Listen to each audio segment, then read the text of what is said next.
দর্শক, চলছে ৭১-এর বিশেষ আয়োজন নির্বাচনে বাংলাদেশ।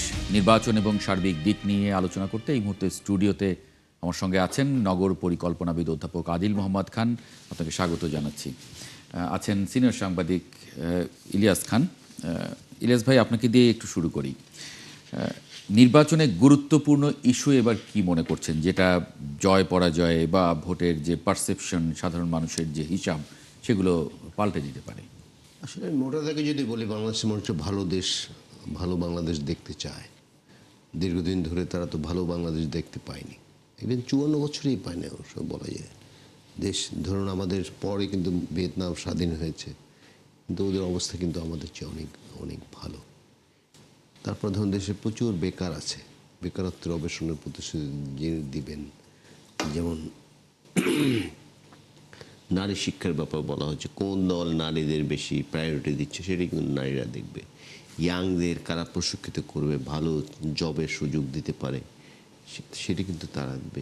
এগুলি ভালো দেখবে। বাট এবার এই নির্বাচনী প্রতিশ্রুতিতে এগুলো কিন্তু আছে, বিএনপির, জামাত, এনসিপি সবারই আছে। তা আমরা আশা করতে চাই যে ইশতেহার তারা দিয়েছে, সেই ইশতেহারগুলো যদি বাস্তবায়িত হয়, যদি করে।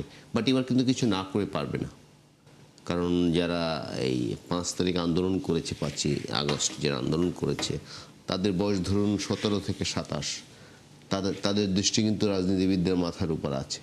আমি কথার ফুলঝুরি ছুটালাম কিন্তু কিছুই করলাম না, এটি কিন্তু বাংলাদেশে আর হবে না। বাংলাদেশের রাজনীতি একটু অন্যরকম হবে আগামী দিনগুলোতে। এই লুটপাট, টাকা পাচার, এগুলো করা একটু কঠিন হবে। এগুলো দেখেই মানুষ ভোট দেবে বলে ভাবছেন? অধ্যাপক আদিল মোহাম্মদ খান, আপনি আসলে কিভাবে ভোটারদেরকে আপনি দেখছেন? কারণ আমরা জানি যে এবার আওয়ামী লীগ তারা নির্বাচনে নেই, তারা নিবন্ধন স্থগিত, একই সঙ্গে তারা নির্বাহী আদেশে কার্যক্রম নিষিদ্ধ। একই সঙ্গে আমরা দেখছি যে মানুষের মধ্যে দীর্ঘদিনের ভোট না দেবার একটা অনভ্যস্ততা আছে, যে ভোটের প্রতি দেখেন ১৭-১৮ বছর একটা মানুষ যদি ভোট না যায়, ভোট কেন্দ্রে না, মানে ভোট দেওয়াটাও একটা অভ্যস্ততা, যে আমাকে একটা দীর্ঘ সময় ওখানে থাকতে হবে, দাঁড়াতে হবে সিস্টেমগুলোর সঙ্গে। মানে সেটাতে আসলে কি মনে করেন? আসলে মানুষজন যে ভোট দিতে পারছে, এই উচ্ছ্বাসটাই প্রবল আর কি। এবং এই কারণে আমি অনেককে দেখেছি যে নির্বাচনে হয়তো কোন দলকে ভোট দেওয়া হচ্ছে তার কাছে আবার হয়তো হা ভোট দিবে, বা এই ধরনের মাইন্ডসেটও আছে। তাহলে কিন্তু সবার যে আমাকে ভোট দিতে হবে, দেখেন আপনি ভোট কেন্দ্রগুলোতে যাওয়ার জন্য দেখেন বাস, ট্রেনে করে গত কয়েকদিন ধরে লক্ষ লক্ষ মানুষ ঈদের মতো করে গিয়েছে। এই যে উৎসবটা, এইটাই তো আসলে বাঙালির আসলে প্রাণের একটা বিষয়, হচ্ছে ভোট দিব আমি। এখন আপনি একটু আগে ইশতেহারের কথা বলছিলেন যে আসলে বাংলাদেশের মানুষ, সাধারণ মানুষ ওই অর্থে ইশতেহারটা দেখে, কিন্তু আসলে ভোট কাকে দিবে সে আসলে শুধু ইশতেহারের উপর নির্ভর করে না, একটা দলের উপরে তার যে আস্থার জায়গাটা, সেইটা অনেকাংশে নির্ভর করে। বিশেষ করে যারা প্রবীণ, তাদের তো ধরেন কোনো না কোনো মার্কার প্রতি তারা এই ধরনের আস্থা আছে। কিন্তু মানে আমাদের জুলাইকে যদি আমরা ধরি, জুলাইয়ের পরে কিন্তু মানুষ এখন শুধু মার্কা না, মার্কার বাইরেও ব্যক্তির পরিচয়টা জানতে চায়। এটা কিন্তু আগের চেয়ে প্রবল হয়েছে। হ্যাঁ, মানে এই জিজ্ঞেস করার একটা, হ্যাঁ। এবং দেখেন আপনি যদি ২০ বছরের আগে যে নির্বাচনগুলো, তখন তো তথ্যের এত অবাধ প্রভাব ছিল না। এখন আপনি কোনো একজন প্রার্থীর নামে যদি তার কোনো একটা কেলেঙ্কারি, যে কোনো আর্থিক কেলেঙ্কারি থেকে শুরু যে কোনো কেলেঙ্কারি দেখা যায়, একদিনের মধ্যে এটা ভাইরাল হয়ে যাচ্ছে, এবং তার সম্পর্কে যে পাবলিক পারসেপশন সেটা তখন চেঞ্জ হয়ে যাচ্ছে। এই বিষয়গুলো কিন্তু আগে আমরা বাংলাদেশে কখনো দেখিনি। তার মানে এগুলো রাজনৈতিক দল থেকে শুরু করে প্রার্থীদের জন্য একটা চ্যালেঞ্জ। অবশ্যই চ্যালেঞ্জ। এবং এবারের ১/৩ বেশি হচ্ছে ৩০-৩৫ ভাগ তরুণ ভোটার। আবার অনেকের একটা পারসেপশন যে গ্রামের মানুষরা হয়তো অনেক কিছু জানেন না, তারা হয়তো আগের মতো মার্কা দিবেন, এইটা একটা ভুল রিডিং। কেননা এখন স্মার্টফোনের কল্যাণে গ্রামে মহিলা থেকে শুরু করে গ্রামের পুরুষ সবার কাছে কিন্তু শুধু বাংলাদেশ খবর না, আন্তর্জাতিক খবরে কিন্তু একই সাথে চলে যাচ্ছে।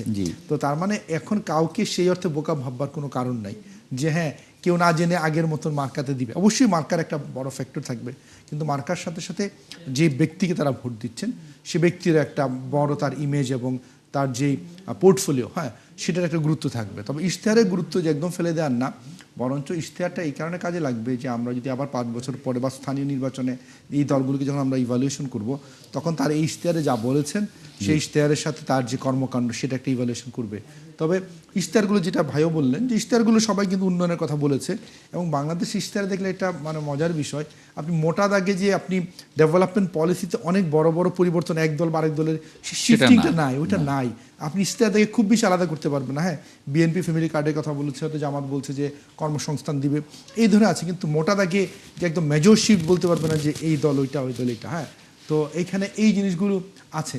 তবে বাংলাদেশের মানুষ আসলে সবার আগে সে চায় যে নির্বাচনটা সুষ্ঠু হোক, কেননা চ্যালেঞ্জটা সেই জায়গাতেই যে সুষ্ঠু হলে ঠিক আছে, যেই দলই আসুক মানুষ এটাও জানে যে ভাগ্যের যে অনেক বড় পরিবর্তন হবে এটা মানুষ আশাও করে না, কিন্তু চায় যে যাদের নির্বাচন করবে তারা নিজেরা দুর্নীতিমুক্ত থাকবে, অন্তত তারা চেষ্টা করবে। কারণ আমাদের মতো দেশে চাইলেই যে রাতারাতি বড় পরিবর্তন সেটা সম্ভব না। মানুষ চায় জবাবদিহিতা এবং তার প্রচেষ্টাটা এবং দুর্নীতিমুক্ত একটা সমাজ এবং প্রতিষ্ঠান। কারণ মানুষ দিন শেষে বিভিন্ন প্রতিষ্ঠানের কাছে সার্ভিসে যায়, সেখানে সে চায় সহজে সার্ভিসটা পেতে, দ্রব্যমূল্যটা একটু জনগণের তো সরকারের কাছে খুব বেশি কিছু চাওয়ারও থাকে না, খুব বেশি কিছু চাওয়ার থাকে না। এই প্রত্যাশাগুলো যে তার রাস্তাঘাটগুলো যেন ঠিক থাকে, তার আইন শৃঙ্খলাটা যাতে ঠিক থাকে ইত্যাদি, এবং আপনি যে খুব মানে নাগরিক প্রয়োজনগুলো বলছেন সেই প্রয়োজনগুলো যাতে মেটাতে পারে। ইলিয়াস খান, মানে জুলাই সনদ বাস্তবায়নে গণভোট হচ্ছে, বৈষম্য, শোষণ এবং নিপীড়নের বিরুদ্ধে, সেটা থেকে দেশকে মুক্ত করতে একটা মানে এটা ভূমিকা রাখবে বলে মনে করেন কিনা আপনি? না, নিশ্চয়ই ভূমিকা রাখবে। কিছু ভালো বিষয় তো আছে, যেমন আমাদের এখানে কিন্তু গণতন্ত্রের আবরণী স্বৈরাচার সৃষ্টি হয়েছে কিন্তু ফাঁক ফোকর দিয়ে। জুলাই সনদে যেটা আছে এবং সেটি তো সব রাজনৈতিক দল মিলে আওয়ামী লীগ ছাড়া করেছে। কিছু কিছু বিষয়ে নোট অফ ডিসেন্স ছিল বিভিন্ন দলের, বাট দেশের বৃহত্তর স্বার্থে কিন্তু সবাই শেষ পর্যন্ত মেনে নিয়েছে, যদিও এনসিপি স্বাক্ষর করেনি। তো জুলাই সনদ ভূমিকা রাখবে বলে আমি মনে করি, এবং জুলাই সনদ যদি পুরোপুরি বাস্তবায়ন করা যায় তাহলে কিন্তু আমাদের অনেকগুলো সংকট কেটে যায়। আপনি দেখুন, এটা এমন একটি দেশ, নির্বাচনের আগে মনে হবে যে নির্বাচনটা কি আদৌ হবে না কি হবে না, মারামারি কাটাকাটি হবে, এটা তো আমাদের প্রত্যাশা নেই। আমাদের পার্শ্ববর্তী দেশ ভারত, মানে শুরুতে তো হচ্ছিল নির্বাচন হবে কিনা, মানে নির্বাচন দেবে এবার না, প্রতিবারই কিন্তু এই যে 12টি আজকে 13তম সংসদ নির্বাচন হচ্ছে, প্রতিবারই আপনি নিশ্চিত না কিন্তু নির্বাচন আদৌ, এই ধরুন 5 বছর পরে অটোমেটিক নির্বাচন হলো, যে দল ক্ষমতায় আসলে আমরা মেনে নিলাম। এটি কিন্তু বাংলাদেশে কখনোই ঘটেনি। এবং এমন হয়েছে যে আওয়ামী লীগ যখন, বিএনপি যখন 2001 সালে জিতলো, আওয়ামী লীগ বললো একদিনও শান্তিতে থাকতে। What does mean? এটা তো গণতন্ত্র না, বরং তোমার তো জনগণ যাকে দায়িত্ব দিল তাকে শান্তিতে থাকতে না দেয়ার বা কাজ করতে না দেয়ার, সেটাও একটা অগণতান্ত্রিক ঘোষণা দিয়ে করছে। এই সংস্কৃতি থেকে আমাদের বেরিয়ে আসতে হবে। আপনি দেখুন, শেখ হাসিনা ক্ষমতায় ছিল কিন্তু প্রতিবারই কিন্তু ভোটের মাধ্যমে। মানে এবার কি ধারণা করেন, এবার মানে দলগুলো যারা অংশ নিচ্ছে তারা সবাই তো জুলাই আন্দোলনের স্টেক হোল্ডার, তারা কি মনে করেন যে এরকম এক দল সরকারে গেলে অন্য দল, যে বিরোধী দলের যে মেইন রোল সেটা ছায়া সরকারকে? শুরুতেই আমি বলেছি একটি কথা, এই দ্বিতীয় পর্বের সঙ্গে আলোচনা করলাম, রাজনীতিবিদে এবার বদলাতে হবে, আগের মতো চলবে না দেশ। আমি বলে রাখলাম, আপনি দেখবেন, কারণ আমাদের অনেক দৃষ্টি কিন্তু রাজনীতিবিদদের উপর। শেখ হাসিনার মতো দুর্বিনীত শাসন, যা মনে হয়েছিল একসময় এই শাসন শেষ হবে না, তিনি তার জীবদ্দশায় শেষ হবে না, মানে এটা কি রকম একটা বিদায় নিয়েছে। মানে একটা হালকা প্রশ্ন করি, মির্জা আব্বাস এবং তার প্রতিদ্বন্দ্বী নাসিরউদ্দিন পাটোয়ারি সামাজিক যোগাযোগ মাধ্যমে খুবই আলোচিত ছিলেন এই ক্যাম্পেইনের সময়। মির্জা আব্বাসের একটি বক্তব্য যে তিনি বলছিলেন, আমি দেখলাম এক জায়গায়, যদিও এআই দিয়ে করা কিনা সত্য মিথ্যা কিনা আমি সেটা ভেরিফাই করতে পারিনি, তিনি বলছেন যে আল্লাহ আমার ধৈর্যের পরীক্ষা নিচ্ছেন, আমি কোনো বক্তব্য দিতে চাই না। আমি স্টুডিও বলতে চাই, তার আগে মানুষের চিকিৎসা করা দরকার। না, তারপর তার মানে আমি যদি মির্জা আব্বাসের দিক থেকে, আপনি যে পরিবর্তনের কথা বলছিলেন, মানে রাজনীতিবিদদের পরিবর্তিত হতে হবে, মানে সেটা কি এরকম? মির্জা আব্বাস ধৈর্য, মানে যতই আক্রমণ আসুক তার দিকে তিনি ধৈর্য রেখে ট্যাকল করছেন। আমাদের সমাজটা এখন সবচেয়ে বড় সংকট হচ্ছে সহিষ্ণুতা কমে গেছে। আপনি দেখুন, প্রায় 200 মাজার জ্বালিয়ে দেওয়া হয়েছে, মাজার থেকে লাশ তুলে আগুন দিয়ে পোড়ানো হয়েছে। তারপর এই যে ময়মনসিংহ একটি ছেলে, নান্দাইলে বোধহয় এক হিন্দু ভদ্রলোক তাকে মেরেছে, তারপর আগুন দিয়ে গার্মেন্টস কর্মী। এগুলো কিসের লক্ষণ? আপনি দেখুন যে পত্রিকা অফিসের সামনে গরু জবাই দিয়ে খাচ্ছে, একটি পত্রিকা আগুন দিয়ে শেষ করে দিয়ে আমি ঘোষণা দিয়ে আরেকটি পত্রিকা যাচ্ছি এবং সেখানে গিয়ে আগুন দিচ্ছি। আমার সংবাদকর্মীরা যারা ওখানে কাজ করেন তারা দীর্ঘ সময় ছাদের উপর বসে আলু বাঁচবে কিনা না আগুনে পুড়ে যাবে জানে না। এটা তো চরম অসহিত না। সায়ানট পুড়িয়ে দেওয়া হয়েছে, উদিচি পুড়িয়ে দেওয়া হয়েছে, কি এসব কি? আপনাকে আমি পছন্দ করলাম না, আমি কিছু যুবক নিয়ে মপ করলাম আপনার সঙ্গে, আমি চাঁদা আনলাম বা চাঁদার বাকি টাকা আনতে আবার গেলাম। এইগুলি, এই সংস্কৃতি তো বাংলাদেশে আগে ছিল না। না তাহলে আপনি যে পরিবর্তনের কথা বলছেন সে পরিবর্তন কি তাহলে আশা করেন?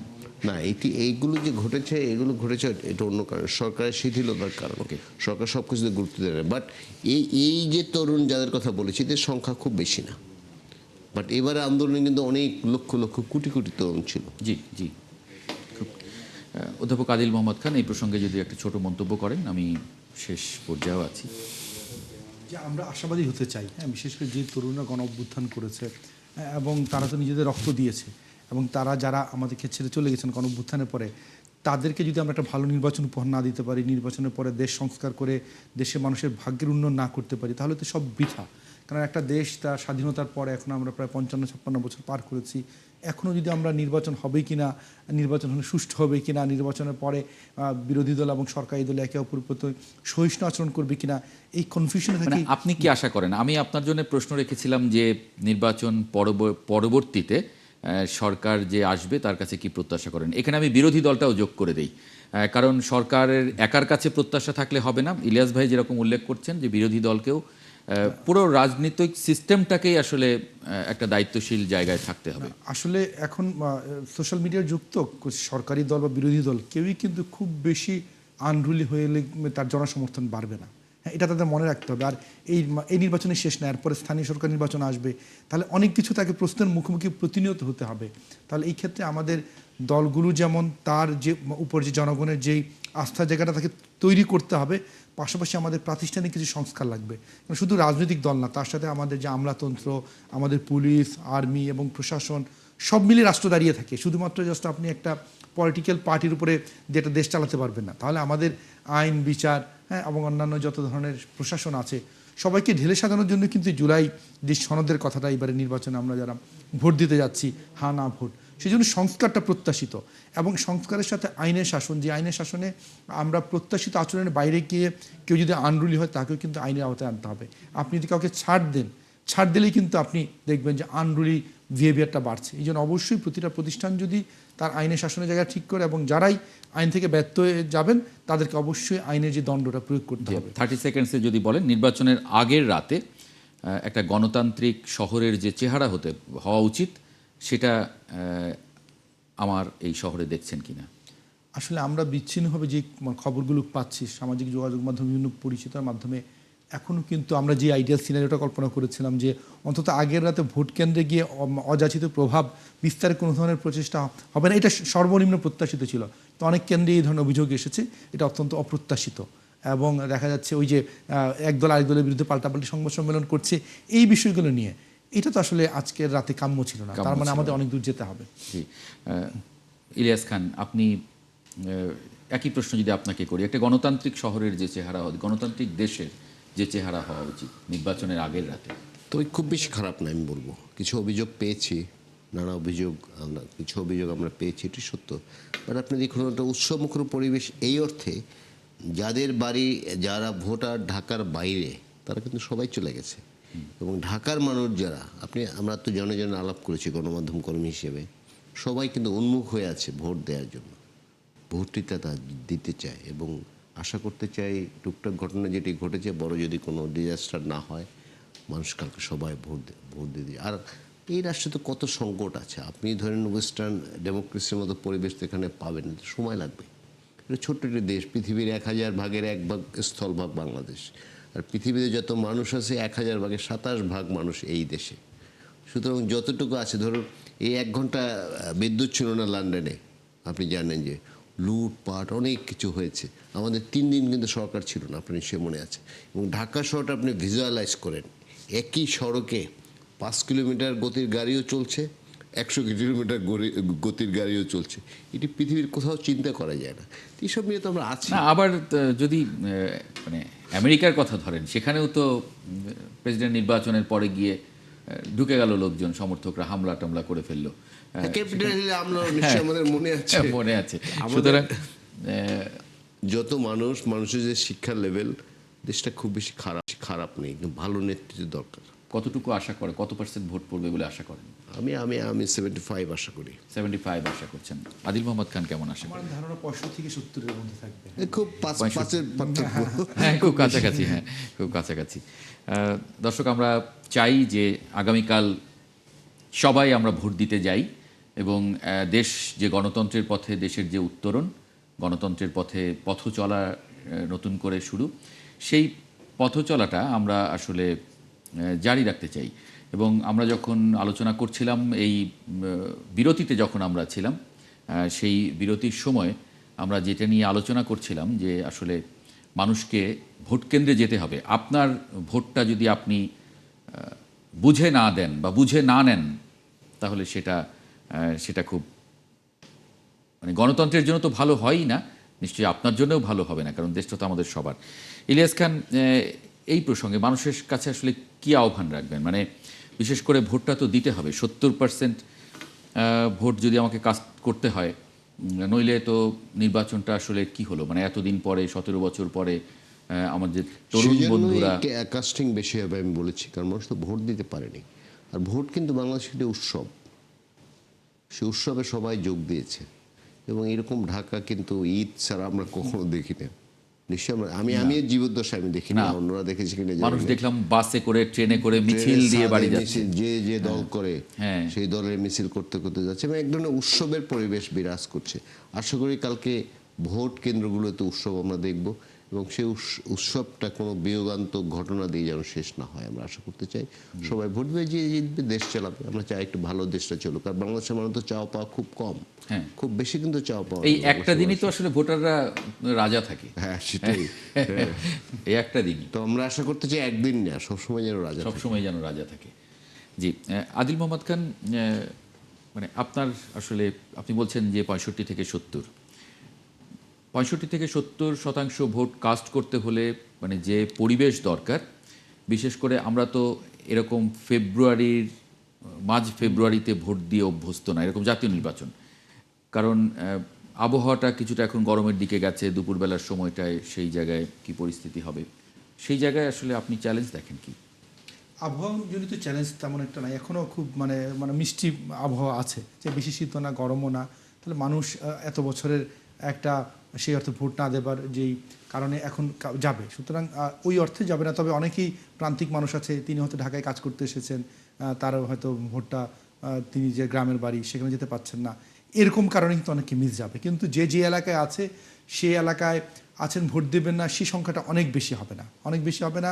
তিনি তার পছন্দের প্রার্থী না থাকুক, তার দল না থাকুক, তিনি যাবেন, কারণ ভোট কেন্দ্রে যাওয়ার আমেজটাই অন্যরকম। তো আর কিছু প্রবাসী ভোটার তারা মিস করেছেন, পোস্টাল ভোট সত্ত্বেও সবার পক্ষে সুযোগ হয়নি, সেটা আছে। কিন্তু তারপরেও 65 থেকে 70% ভোটার যদি কাস্ট হয়, সেটা একটা বড় সংখ্যা। তবে এইটা যদি কোনো কারণে সকালবেলা যদি সহিংস কোনো পরিস্থিতি হয়, তখনও তো মানুষ ভয়ের কারণে যায় না। আমরা আশা করি সেই ধরনের কিছু হবে না, টুকটাক কিছু হতে পারে, কিন্তু মোটা দাগে মানুষ কিন্তু সচেতন।